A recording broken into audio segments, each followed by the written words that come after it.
Welcome back, everybody. We've been talking about toxic workspaces. Last week, Shafa put up a tweet and invited people to contribute. The hashtag was hashtag toxic workspaces, and it brought about a lot of conversation, and a lot of people were open about what they've been facing. Mutindi, I'd love to hear from you. What do you think brings toxicity into the office? Is it a person? Is it the culture? Is it generations? Like, what brings that into the workspace? A big one is culture, how we run the organization, especially, and right now when we have the different age groups, there's the millennials, there's the older people from the 1960s, so we're not understanding each other, we're clashing. The millennial wants to move very fast. You're used to saying you need 5 years before you get where you're going. Yet they have so much exposure. They don't need an MBA sometimes to do what, because they have all the tools online. Okay. They're studying behind the scenes and you don't know and they want to do more. Yeah. So they start being suppressed, and as you're suppressing them, they're getting more and more uncomfortable, and then they start misbehaving in the workplace, and it just becomes toxic because I want to shine, I want to grow, but you're telling me it's not your time, instead of giving me little small journeys and challenges along the way where I can actually see I'm either not ready or I'm ready for the challenge. You know what I mean? So that's one thing, the culture, how we do things, our hierarchies. Do we have open door policies? And what is an open door policy? Half the time everybody tells you, we have an open door policy. But you can't approach your boss and just say, I have a bad day. I'm having a bad day. Can I go home? Right. You know what I mean? But if you ask them, they'll say, we have an open door policy. So how do we define the open door policy? Yeah? Do we listen to each other? Do we have avenues for staff to engage? Because it's not only when we talk that I'm engaging you, it's how we do things beyond the work area. So are we doing engagement surveys? Are we doing satisfaction surveys to see the little pain points that employees are having? Yeah, so there are very many avenues that we can open up for people to talk. So the culture is a big one. We need to be cognizant of whom we are leading, what spaces they're in. You go into organizations, I've seen organizations where you get 64% is millennials. What does that mean for us in the next 5 years? We need to start understanding these people and understanding how they work and how we're going to merge and create a synergy that works for us. You know what I mean? So it's very much, culture is driven by leadership because we set the space and we set the way we do things.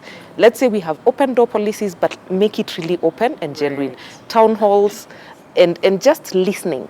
I keep saying we don't listen as organizations, and listening is not what I'm saying. Listening is, I came in January, I was performing very well.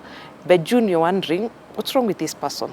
Right. They're not performing. And then before we get into a conversation, we get into we get into warning letters, we get into PIPs, so you're not finding out. So if you've been a star, where's your star dimming? It might not do, it's not anything to do with work. Maybe my mom has cancer. And nobody knows, you know what I mean? Right. And then the more you push me, I get angry. Yeah. And then I become the toxic person now because I'm angry because of things that don't have to do with the office. So it could come from anywhere. It could come from the employees not being able to relate. It could come from management not able to lead. Yeah. And one thing I tell leaders is, unfortunately, you're given employees when they're whole. This is a whole human being who came to you with no problems. By the time they leave you, they leave the organization. Because we also say employees don't leave organizations, they leave people. Yeah? So by the time they leave, please make sure they've left better, not worse than what they are. Right. Yeah? So unfortunately, that burden sits on the leaders. Yeah. Set the tone in the organization, create the spaces for people to talk. Yeah. And then we try and just eliminate this toxic environment you're in. Yes. It sounds to me that it all boils down to empathy and understanding who it is you're leading, who it is you're sitting next to and working with, and where they are. Shafa, before the break, you were explaining how for you, whenever you're met with a toxic space, you're just like, bye, see ya, not for me. You clock out. You're like, that's cute. No, not here. I'm curious to know. No, but I get it. I 100% get it. And I think in many ways I'm the same too. But I'm curious to know if someone did choose to stay, if they chose, I'm not going to leave, I'm gonna stay. Do you think one person can change the culture? I think so, or I think they can try. But then also that depends on the willingness for the entire institution and how long it's been there, because cultures run deep just the same way bad habits run deep. So an organization that has been there for like 10 years, it takes a while to change their culture. If their culture is about hierarchy and power and iron fists and do this and do that and just report, right? So it takes a while. But I think it is very possible for someone to actually speak up and say, hey, this is not really working, or this is not why we got here. But it takes a really strong person to also do that, right? Yeah. So someone like myself, of course, I will say this is not really working, someone needs to do this, but of course, I'll leave. Yeah. Because I'm always very cautious and aware of my being in a space and living it better than I found it, right? So I will always point out the things that I think are not working, and I will make sure we have an open conversation about that. But that's me, and that's me in my entirety, and the fact that I'm not really shifted by things, right? But someone else who is very indrawn and very, I just came here to work and I really don't want to get into all these things. How do they do that, right? That's why for me, a lot of the responsibility goes back to the management and leadership of all these institutions. Right. Because we create culture. Yeah. We create what we want and what is acceptable. Even how people dress in institutions and organizations. We are the people who say that's acceptable, that's not acceptable, and why. We are the people who say you can curse in a meeting and you can use certain curse words. We can say you can't curse because that's not what we are about. We are the people who say, oh, I don't want to know about your children. We are the people who say, we are happy to know about your kids, and we are happy that every other employee who has kids gets a birthday gift on their birthday. Those are the things that make culture, and they're never really centered on organizational reporting or baselines. No, they are based on the people, because organizations they don't make people make organizations. So when the organization is rotten, it's the people. Right. It's the people you interrogate, because we could change and do things better. Yeah. So if we are being accused of toxicity, then it means somewhere from the head, it's allowed. Right. Because you cannot work for a boss who will not tolerate even condescending tone. And then you find an intern being spoken to in a condescending tone and they're okay with it. They will never accept it, right? So it's because it comes from the head. The fish always rots from the head. And there's always somebody there who's maybe made people realize or think that that's acceptable. Yeah. That's how we rule people here, because it's a thing of rule, right? It's not a thing of this is a negotiating space. This is how we do things. Yeah. And also, because of that, then now people get into these cocoons of, we are constantly fighting. Our communications are all constantly on defense. It's the same way you'd ask someone, oh, you're supposed to send this thing in the morning. But what they hear is, you haven't sent this thing. So I'm already accusing you of not having sent. So your response will be to defend yourself. Right. So even emails that have best regards are never really best regarded. It's just a way of saying, I really don't like you. Just keep to your corner. I have a friend who used to tell me, anytime she's polite in emails, she's pissed. Yeah. Right. Like, could you kindly, I hope that in time, warmly, she's like, I am so upset. There's nothing warm about this, and that's a terrible thing. You said something that I want to jump on, and that is it really comes from the top. So what is it that leaders can do, employers can do, to bring a sense of dignity, a sense of peace? Like, what are some actual habits, practices, rules that they can bring in that will generally breed a sense of, I don't know, kindness and productivity and healthy working relationships? Yeah, and even adding on what she was saying before, where she was coming from before, can you change culture as an individual? I'd even go to, you can influence the change. Because what happens, you can go into an organization and find one very toxic department and another very synergized department, and you're wondering what's going on. So there are also subcultures within organizations. Interesting. So you can influence a subculture within your team and say, these guys might work this way, but for us here to get what we want and the results we desire, this is how we're going to do it. And then you become the example that the organization starts following. Because the other people start watching you and saying, they work differently, what's going on? And You're they always start having a good and they just time. start borrowing Yeah. some things you're doing so you can influence. So even if you don't influence from the top, you can influence and it goes, because sometimes you feed backwards, you know what I mean? So you can create subcultures, you know? When it comes to what can leaders do, is actually create the space. And it comes from how do we reward and recognize employees? Half the time we expect it to be a monetary reward at the end of the year. I got an increment, I didn't get an increment, I didn't get a bonus. That's how we communicate. In between the year, these people have done very small, good little things. Yeah. So can we start appreciating people in town halls? Can we say, so-and-so in this department did very well, here's a voucher for lunch and here's a certificate for what you did. You know what I mean? That's already culture. We're creating a feedback loop, which says, if you do something well, we appreciate you. And the person feels, I don't have to wait till the end of the year to be told I did well or I didn't do well. You know what I mean? And then just insisting on synergy. And how I look at synergy is we do performance reviews or appraisals and we do them downwards. Now, what I've seen working so well is where the leaders get feedback when you do a 360. So you get peer-to-peer, you get to be reviewed by your team, how you're working. It will force you to behave a certain way if you see certain things starting to creep in into your review, which you don't want to see. So employees can actually critique and say, you shout a lot, you do A, B, C, D. So that's feedback, and it takes a lot of maturity for an organization to accept that. I remember I worked somewhere where at the end of the year, we'd give awards to the managers we thought were not nice to us. What do you mean? Yes. Give awards to the managers Who are not nice to us. You shout at us, we give you a thing that symbolizes you shout at us. That's So stop. cool. And it used to be fun, Sharon. It was okay. But the organization was so mature to the point where you could receive feedback, because that was feedback employees are giving you. That is brilliant. Right? You know? And I love that, you know. And it just started from employees. They decided, you know what, let's do this. Yeah. Yes. So what does that tell you? It tells you, go think about it next year when you're coming back, tone down a bit. But it's done in a fun way. So how do we build an environment which actually allows for feedback? And for me, I say, if you want to really embed it in the culture, put it in the appraisal review process, where you will be reviewed by your peers, downwards, upwards, everything, especially for the managers, because they're always talking at us. We never get back to give them feedback. You touched on something earlier that I want us to go back to, and that is vulnerability, and why that's important for us to allow ourselves to be seen by our peers, by our bosses, or even just the people that we're managing.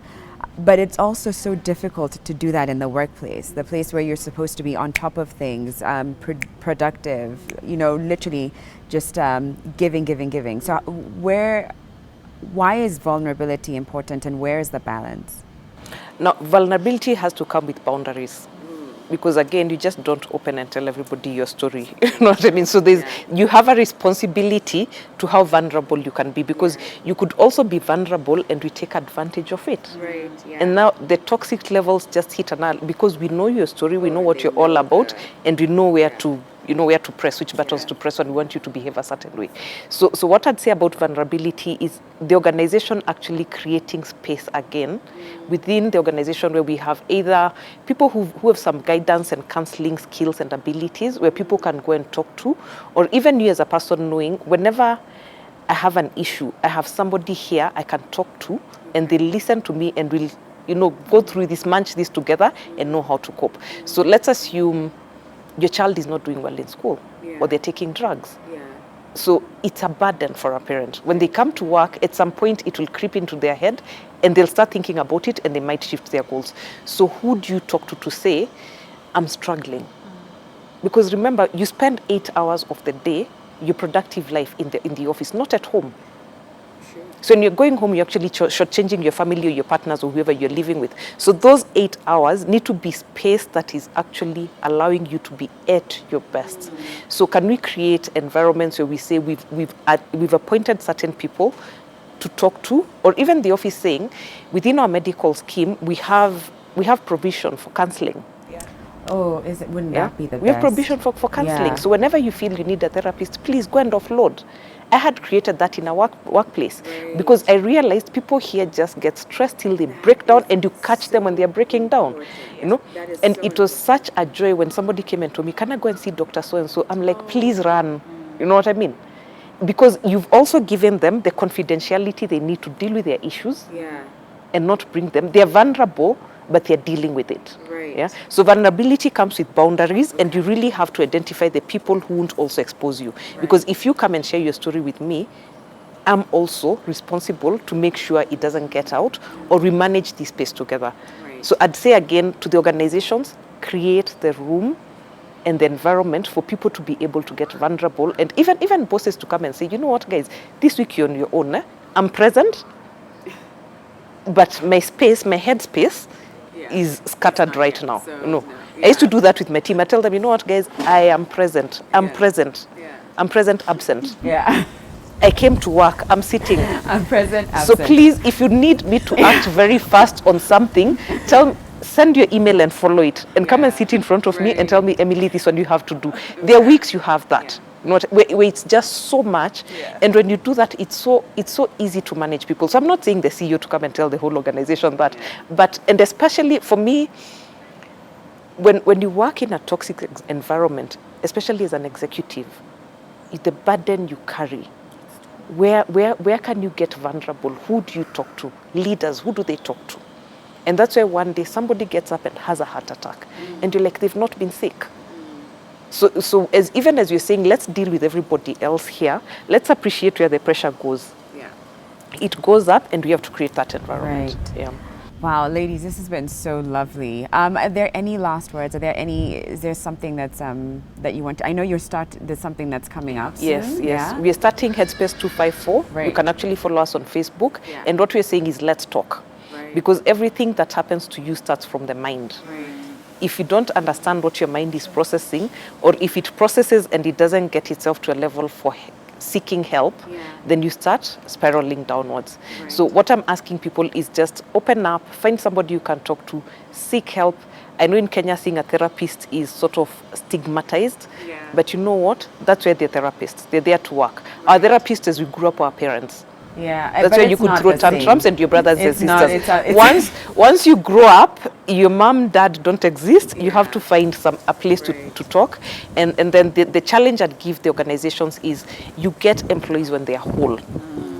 And that's why you hire them, because they're good and they bring something into the organization. So as they go out, can we be proud of the people that leave your organization? Because they came equipped and even better than what we took them in. Yes. First of all, my heart just went out to all of the people who are struggling with whatever they're struggling with, because there's a lot. There's sexual harassment, there's lack of pay.